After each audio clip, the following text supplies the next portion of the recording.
नमस्कार, मेरा नाम है लोकेश सिंह तंवर और आज फिर एक नए विषय के साथ में जो युवा विकास के अंदर और आपके कामकाज के अंदर आपकी मदद करके एक सुनहरे भविष्य की ओर आपको अग्रसर करता है।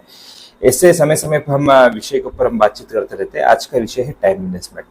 सबसे पहले ये जानना जरूरी है कि हमें टाइम मैनेजमेंट करने की या फिर जिसे हिंदी के अंदर कहा जाए तो समय प्रबंधन करने की आवश्यकता क्यों है। देखिए, ईश्वर या यूनिवर्स या फिर प्रकृति जिसे भी आप मानते हो, वहाँ पे आपकी बहुत सारी शिकायत जरूर हो सकती है कि किसी को अमीर बनाया, किसी को गरीब बनाया, किसी के पास में बहुत ज़्यादा पैसे, किसी के पास में बहुत पैसे नहीं है, किसी का रंग गोरा है, किसी का रंग काला। ऐसी तमाम शिकायतें हमारी हो सकती है।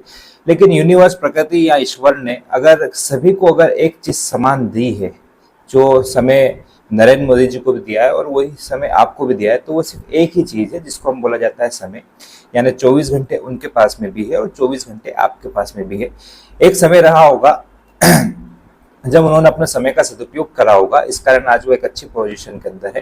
तो हमें यही देखना जरूरी है कि हमें समय प्रबंधन हमारे लिए पढ़ना इसके लिए अति आवश्यक होता है कि ताकि हम ये पता कर सके कि समय प्रबंधन के अनुसार हम किस प्रकार से काम कर सकें।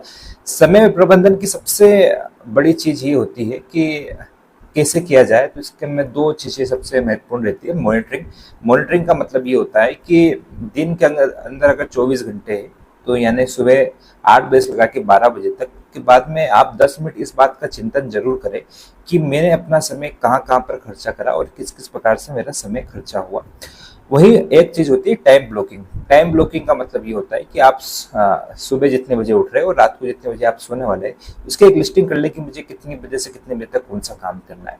अब इन दोनों ही चीजों के मेन कारण ये होते हैं जहां से आपको आत्मचिंतन पता लगेगा। देखिए, दुनिया के अंदर कोई भी ऐसा व्यक्ति आपको नहीं मिलेगा जो आपकी बुराइयां निकालने का काम करे या फिर आपको छोटी छोटी गलतियों को नोटिस करके बताने की कोशिश करे कि आप ये गलती कर रहे हो और आपको ये नहीं करना चाहिए, जिसके अंदर आपको सुधार हो। लेकिन जब हम टाइम ब्लॉकिंग और टाइम की मॉनिटरिंग करते हैं तो हमें पता चलता है कि किस प्रकार से मेरा समय कहाँ पर ज़्यादा जा रहा है और समय कहाँ पर ज़्यादा नहीं जाना चाहिए। इसी प्रकार से हम पैसों की भी अगर मॉनिटरिंग करें, आपने कई बार लोगों को, युवाओं को ये कहते सुना होगा कि मैं पैसे कमाता तो खूब हूँ लेकिन बचते नहीं, कहाँ जाते मुझे पता नहीं चलता। तो वो ये जो सवाल है कि कहाँ जाते मुझे पता नहीं चलता, इस सवाल का जवाब है कि वो अपने मनी की मॉनिटरिंग करें। यानी अगर वो सुबह से शाम तक अगर लिखेगा कि मैं पैसा कहाँ कहाँ पे खर्च कर रहा हूँ, तो उसे पता चलेगा। अगर कोई भी अगर युवा है हो सकता है तो उसको पता चलेगा कि मैं अपने बीड़ी सिगरेट या फिर जो भी अगर जो उसके अदर जो शौक है उसके अंदर में दिन भर के 40 रुपए खर्चा कर रहा हूँ और 40 रुपए के हिसाब से महीने के 30 दिन यानी मैं करीब में 1200 रुपए खर्चा कर रहा हूँ। तो अगर उसकी तनख्वाह अगर 8,000 10,000 है तो उससे समझ में आएगा कि मैं 1,000 2,000 रुपए यहाँ पे खर्चा कर रहा हूँ, जिससे मेरे पास में पैसा नहीं बच रहा।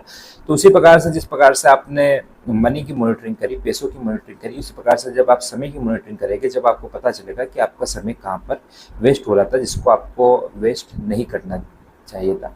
दूसरी सबसे बड़ी चीज़ ये होती है कि व्यक्ति ये सोचता है कि मैं ये काम करना तो चाहता हूँ लेकिन मैं करूँ कैसे, मेरा मन नहीं लगता या फिर मैं ध्यान के साथ में काम नहीं कर पाता। तो इसका सबसे बड़ा रूल ये होता है कि आप उस काम को छोटे छोटे हिस्सों के अंदर बांट ले। ये ठीक प्रकार से वैसे ही है कि मान लीजिए कि एक व्यक्ति है जिसे मकान बनाना है, लेकिन वो सोच रहा है कि किस प्रकार से मकान बना पाऊंगा, नहीं बना पाऊंगा, अगर पैसे मिलेंगे नहीं मिलेंगे। लेकिन जब जब उसके पास में पैसे आते जाए, अगर वो ईंट डलवाते जाए, फिर दूसरे में अगर अपना रेती डलवाते जाए, तो कहीं ना कहीं हमारा दिमाग उसे एक सिग्नल देता है कि आपका जो काम अभी तक 100% दिख रहा था उसका आपने 10% पूरा कर लिया, तो आप और ज़्यादा मोटिवेट होकर उसके लिए काम करेंगे। तो एक ये है कि आप अपने काम को, अगर जो भी आपको भारी काम लग रहा है उसको आप छोटे छोटे टुकड़ों के अंदर बांट लें। तीसरा पॉइंट ये होता है कि जो काम आपको ऐसा लगता है कि ये सबसे मुश्किल काम है, उस काम को आप उसको सबसे पहले करना चाहिए। एक बहुत ही हास्य एक कहानी या चुटकुला जो भी आप कह लें, वो होता ये है कि विदेशों के अंदर 15 लोगों को एक टास्क दिया जाता है कि आपको कल के दिन में मेंढक खाना है। अब ये बहुत ही हैरत अंगेज कहने वाली बात है और सुनने वाली बात है कि मेंढक खाना है। तो यहाँ पे लोग अलग अलग प्रकार के 15 लोग थे, वो अलग अलग प्रकार से रणनीति बना रहे थे कि मैं शाम को मेंढक खा लूंगा या फिर मैं किस रात को सोते समय खा लूंगा या फिर ऐसे कर लूंगा। लेकिन जॉन नाम के एक व्यक्ति थे। जॉन नाम के व्यक्ति ये करते हैं कि वे सुबह 7 बजे उठते और 7 बजे उठते से ही मेंढक खाने का काम कर लेते हैं। अब इससे फायदा ये होता है कि जॉन ने जो सबसे मुश्किल काम था उसे सबसे पहले कर लिया। अब जॉन का 7 बजे से लगा के जब तक वो सोने जाएगी 10, 11, 12 बजे तक उनका जो फोकस है वो काम के ऊपर 100% रहेगा।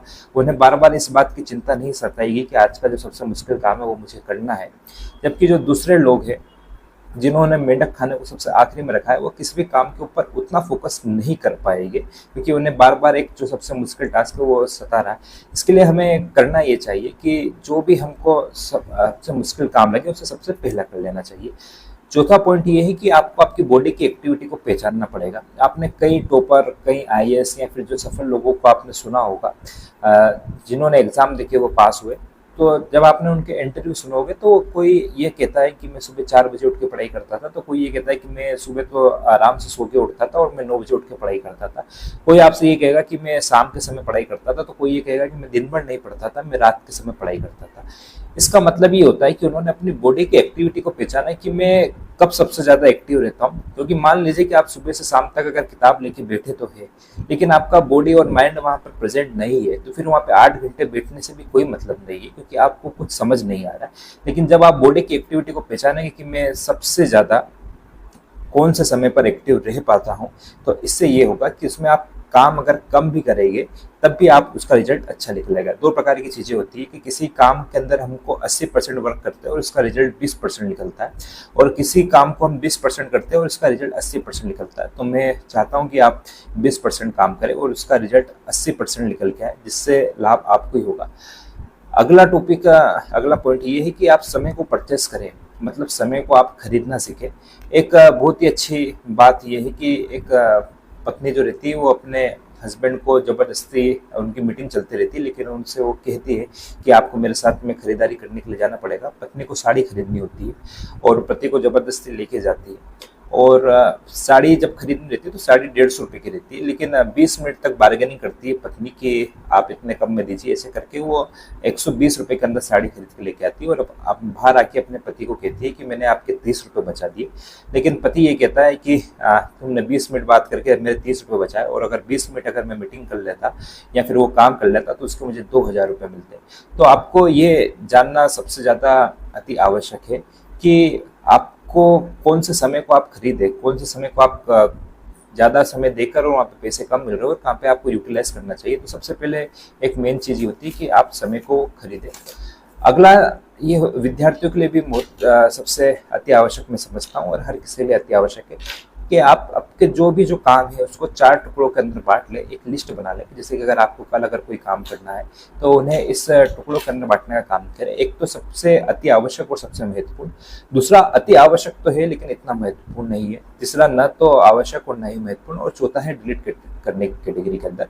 जब आप आपके जो काम है, जब आप देखेंगे कि कल मुझे कौन कौन से काम करने हैं या फिर मुझे अगले सप्ताह या अगले महीने कौन कौन से मुझे काम करने हैं, तो आपको समझ में आएगा कि इसके अंदर से अति आवश्यक काम कौन से, तक जाके आपको पता चलेगा कि कौन से मेरे महत्वपूर्ण काम है जिन्हें मुझे करना है, और कौन से काम ऐसे है कि जो आवश्यक तो है लेकिन इतने महत्वपूर्ण नहीं, मैं बाद में भी करूँगा तो पता चल जाएगा। और तीसरा कि जिन कामों को मैं छोड़ भी सकता हूँ, तो इससे आपका जो आवश्यक काम है वो पहले होगी, और जो आपको लगता है कि छोड़ने जैसे काम है तो आपका वहाँ से समय भी बचेगा। तो आपको ये चार्ट का उपयोग करना चाहिए कि किस प्रकार से आप काम कर सके। आगे हम बात करेंगे कि आपको मास्टर लिस्ट को फॉलो करना चाहिए। मास्टर लिस्ट का मतलब ये होता है कि आप कल क्या काम करेंगे उसे आप एक एक्सेल शीट के अंदर या फिर डायरी के अंदर या फिर अपने मोबाइल के अंदर कहीं पे भी मैसेज के अंदर आप लिख सकते हैं। इससे फ़ायदा ये होता है कि जब आप एक बार उस काम को किसी भी शीट के अंदर या फिर कहीं पे भी लिख के आपको एक सेटिस्फेक्शन मिलता है, आपको पता रहता है कि जब भी उस डायरी को देखूंगा तो मुझे याद आ जाएगा कि मुझे कौन सा काम करना है।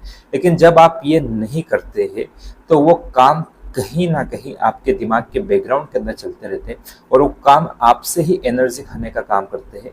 इससे आप अपना 100% नहीं दे पाते हैं। इसके लिए उस एनर्जी को आपको बचा के रखना है ताकि आप किसी भी काम के अंदर उस एनर्जी का उपयोग कहीं और कर सके। इसके लिए आप एक मास्टर लिस्ट को फॉलो करें कि कल आपको क्या काम करना है, यहाँ पे एक सप्ताह में आपको क्या क्या काम करना है, और वो काम आप करते रहें, जिससे आपको लाभ मिलेगा। अगला पॉइंट हमारा ये है कि अगर कोई भी काम ऐसा है कि जो आपको लगता है ये सिर्फ 5 मिनट से अंदर अंदर हो सकता है, यानी 2 मिनट या 3 समय, जैसे कि व्हाट्सएप पे किसी को मैसेज भेजना है, या फिर इंपॉर्टेंट मैसेज भेजना हो, या ऑफिशियल मैसेज भेजना है, या फिर कोई ग्रुप फोटो भेजना है, या फिर कोई अगर रिपोर्ट करनी है, तो आप उस काम को, जो काम 1 मिनट से लगा के 5 मिनट के अंदर हो सकता है, आप उस काम को उसी समय निपटा दीजिए। क्योंकि अगर आप इसको अगर बाद में छोड़ते हैं तो ये कहीं ना कहीं आपका समय मैनेजमेंट ही खराब करता है। तो सबसे पहले आप ये काम कर सकते हैं। तो दोस्तों, ये था कुछ टाइम मैनेजमेंट के रूल्स जो मैंने आपको बताया, और मुझे लगता है कि इनको फॉलो करने से कहीं ना कहीं आपके समय की बचत होगी, और आपके एक बेहतर भविष्य की ओर आप आगे बढ़ सकेंगे। ऐसे ही विषय के साथ में, टॉपिक के साथ में हम आगे मिलते रहेंगे। धन्यवाद।